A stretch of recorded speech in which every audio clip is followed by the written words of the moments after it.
Your flight has just landed. You step into the immigration hall under harsh fluorescent lights. Your phone battery is low. Your documents are ready.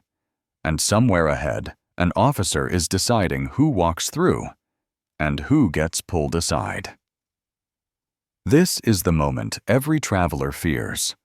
Most people think immigration is about visas and paperwork, but in reality, it's about perception. Immigration questions are not random. They follow a quiet system designed to test you before you even realize it.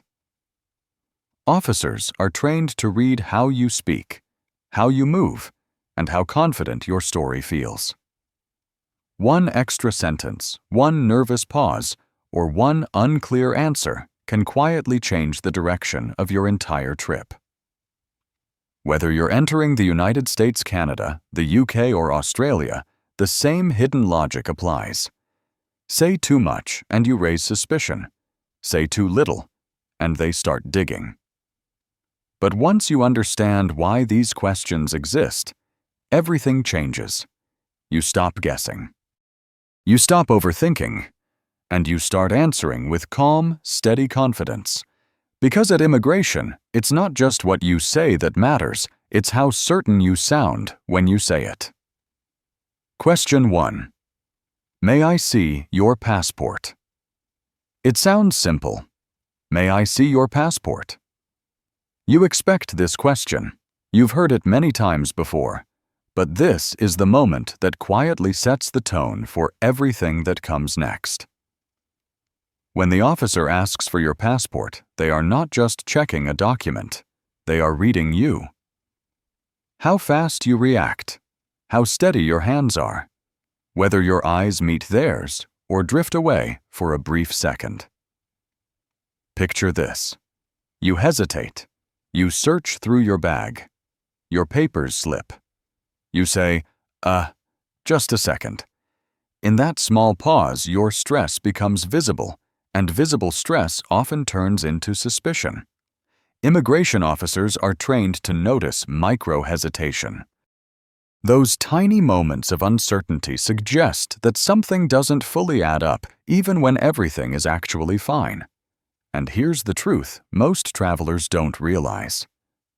This question is not about the passport itself. It's about your composure. So what should you do? Keep your passport within easy reach, not buried in your backpack, not hidden in a pocket. When asked, hand it over calmly and confidently. You can simply say, "Here you go," or "Of course," no jokes, no extra words, no explanations they didn't ask for. Your passport is more than paper. It's a signal. Calm movements tell the officer one thing: you know what you're doing. And at immigration, that calm confidence opens doors faster than anything else. Question 2. How long do you intend to stay? At first, this question sounds harmless. How long do you intend to stay? It feels like small talk, a simple check of your travel plans. But this question is far more strategic than it appears. The officer isn't looking for your schedule. They're listening for certainty. Say too much and you begin to sound rehearsed. Say too little and you sound unsure. Now imagine this moment. You pause. Your mind starts racing. 2 weeks. 10 days. Should I mention the wedding? And then you start talking. Well, I'll be here for maybe 2 weeks, unless my friend invites me to stay longer. In that instant, you've invited more questions. Experienced travelers handle this differently. They keep the answer short, clear, unshakable. I'll be here for 10 days, 1 week for vacation. And then they stop. No nervous laughter, no extra details, no explanations no one asked for.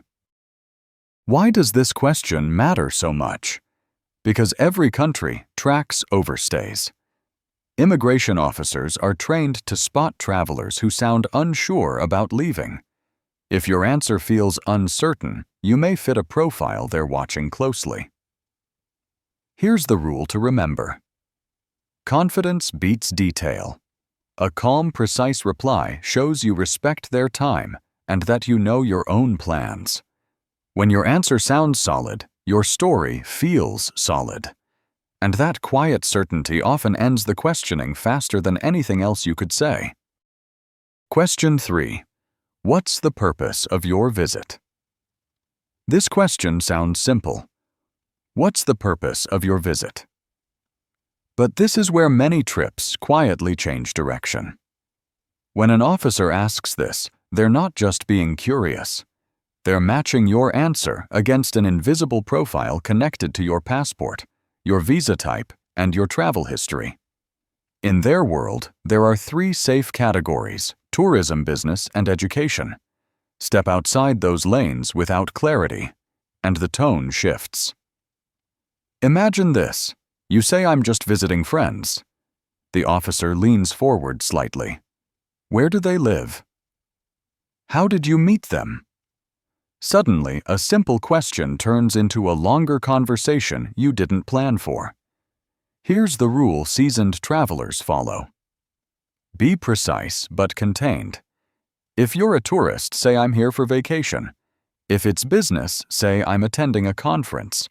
If you're studying, say, "I'm enrolled in a short English program." That's it. No life stories, no extra context, no unnecessary details. Immigration lines are not the place for explanations. What most travelers don't realize is this. Officers often already know your purpose before you speak. From your visa type, flight patterns, and even linked hotel reservations, much of your story is already on their screen. This question isn't about discovering new information. It's about alignment. When your words match the data, they move on. When they don't, the questions multiply. Clarity keeps you moving. Hesitation sends you sideways. Question 4. What do you do for work? The officer leans back slightly. What do you do for work?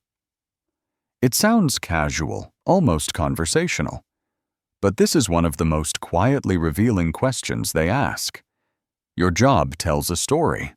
It signals stability, a reason to return home, and your ability to support your trip financially. This isn't judgment. It's logic-based profiling.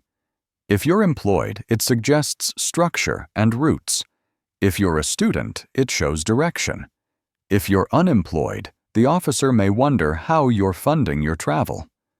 So how should you answer? Keep it simple. I'm a teacher. I work in marketing. I'm a student. Then stop. Many travelers make the mistake of over-explaining. I just left my job, but I'm planning to start another one soon. That opens a door the officer didn't ask you to open. Here's a smarter approach. If you're between jobs or recently retired, frame it with control and clarity. I recently finished a role in accounting, and I'm taking a short vacation before my next position. That answer signals intention, not uncertainty. The truth is, immigration officers don't care about your career path. They care whether your trip makes sense. At this stage, they're deciding whether your story feels stable or shaky. Your words matter. Your tone matters more. Stay calm. Stay professional. Because confidence in this moment often determines whether they trust your story or start testing it. Question 5. Are you traveling alone? The officer tilts their head slightly. Are you traveling alone? It sounds like small talk. It isn't. This question is a test of consistency. Immigration officers are not only listening to your answer, they're comparing it with the digital trail already on their screen, your flight booking seat assignment, and even who checked in near you. In most cases, they already know the answer. They're watching to see if your story matches the data. So what's the right move? If you're traveling alone, say it clearly and confidently. Yes, I'm traveling alone. then stop talking. If you're with someone, keep it short and factual. I'm traveling with my sister. I'm traveling with a friend. No names, no backstories, no explanations. Every extra word is an invitation for another question. Here's a truth seasoned travelers understand. The more you explain, the less believable you sound. Nervous travelers ramble. Confident travelers don't. Airports don't judge you for traveling alone. They judge how sure you are about your own story. When your answer is calm and clean, the officer moves on. When it isn't, the conversation continues. At immigration, certainty is currency, and the more naturally you speak, the faster you move forward. Question 6. Do you have any family here? The officer leans in just a little. Do you have any family here? It sounds friendly, almost casual. But beneath it, this is one of the most strategic questions they ask. This question measures your ties to the country and how likely you are to stay longer than your visa allows. If your answer is no, keep it clean and simple. No, I don't. That's it. No nervous follow-ups. No extra explanations. No repeating yourself. But if you do have family in the country, expect follow-up questions. Who? Where? How close are you? The key here is honesty paired with restraint. Yes, my cousin lives here. My sister works in the city. And then stop. You are not required to explain your entire family history. Here's what most travelers miss. The officer isn't judging your answer. They're watching your reaction. A sudden change in tone, a shift in posture, a flicker of hesitation. That's when questions multiply. Whether your answer is yes or no, say it calmly and confidently. Don't overthink it. Don't over-explain it. At immigration, the secret isn't only what you say. It's how steady you remain while saying it. Because calm confidence signals control and control signals that your story holds together. Question 7. Have you ever been here before? This question often catches people off guard. Have you ever been here before? It's asked with a neutral expression, sometimes even a polite smile. But don't be fooled, this is a background check disguised as conversation. Here's what's really happening. The officer already knows your travel history, every previous entry, every exit, every overstay or compliance is logged in their system. This question isn't about discovering new information.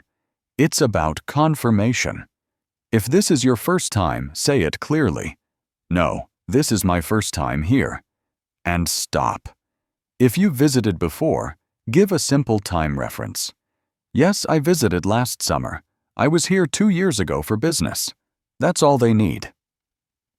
Many travelers make the mistake of turning this into a story, talking about vacations friends they met or places they loved. That's unnecessary and often risky. Why does this question matter?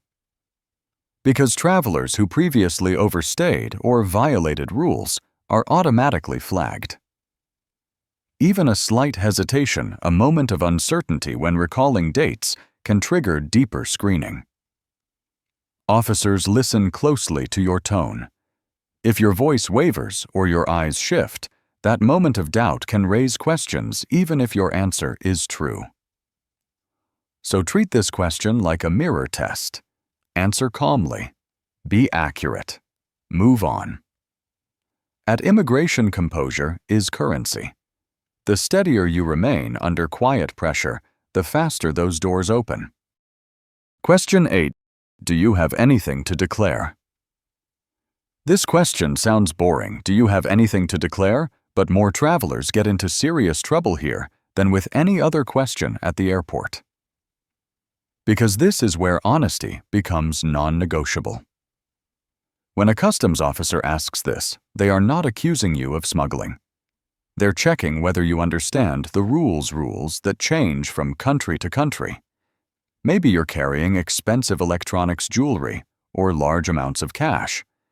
Maybe you packed food supplements or medication that feels harmless at home but is restricted abroad. Even small mistakes can have big consequences. Here's the correct approach. If you truly have nothing to declare, say it clearly and calmly. No, I don't. If you do have something, be upfront. Yes, I have items to declare. Then let them guide you. What most travelers don't realize is this: customs officers are trained to spot hesitation. One uncertain pause. One glance downward. And suddenly, your bag is flagged for inspection. If they find something undeclared, even by accident, it's when fines, confiscations, and hours of delay begin. Here's the rule that always wins at customs: confidence cannot hide dishonesty, but calm honesty clears you faster than any excuse ever will. Stay polite, stay steady. Never gamble with declarations. At customs, honesty isn't just the best policy, it's the only one. Question 9. Where will you be staying? By this point, the officer has heard your story. Where you're from, why you're here, how long you plan to stay. Now comes the question that checks whether everything truly adds up. Where will you be staying?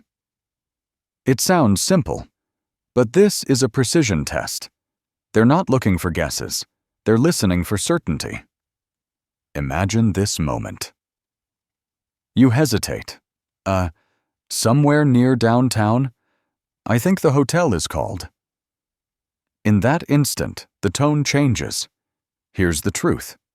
Immigration officers don't expect you to memorize every address, but they do expect you to know your own plans.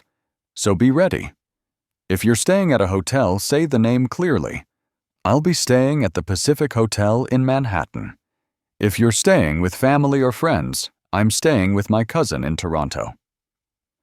No need to list street names unless they ask. There's a hidden reason this question matters. Your arrival card or electronic visa is often already linked to your accommodation details.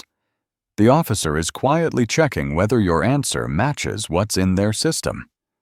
When your response is smooth, it signals control. Nothing raises concern faster than a traveler who seems unsure about where they're going. Know your plan. Remember your answer. Speak it calmly. When you do, you walk through that final gate not like someone hoping to be allowed in, but like someone who belongs. Question 10. I see your return ticket or onward travel. This is the final checkpoint. Can I see your return ticket or onward travel?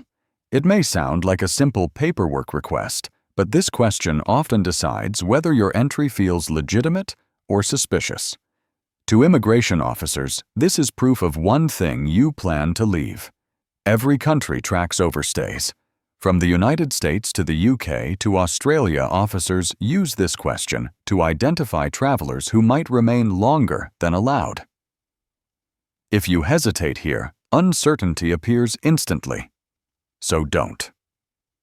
Always have your return or onward ticket ready, printed or digital. When asked, present it calmly. Yes, here's my return ticket. I'm flying out on the 22nd. If you're continuing to another destination, be just as clear. I have an onward flight to Singapore. I'm traveling to Paris after this. The destination doesn't matter. The structure does. Even if your ticket is flexible or refundable, showing one is better than fumbling for explanations. Immigration doesn't care if you change it later. They only need evidence that you're not here to disappear. One final detail most travelers overlook: keep these documents easy to access. Digging through bags or apps signals disorganization, and disorganization looks like uncertainty. Show the ticket. Stay calm. This is the last test between suspicion and smooth entry. By now, you've seen the truth. Immigration isn't about trick questions. It's about the energy you bring to the counter. From the moment you step forward, officers are watching. One thing: are you calm or are you uncertain?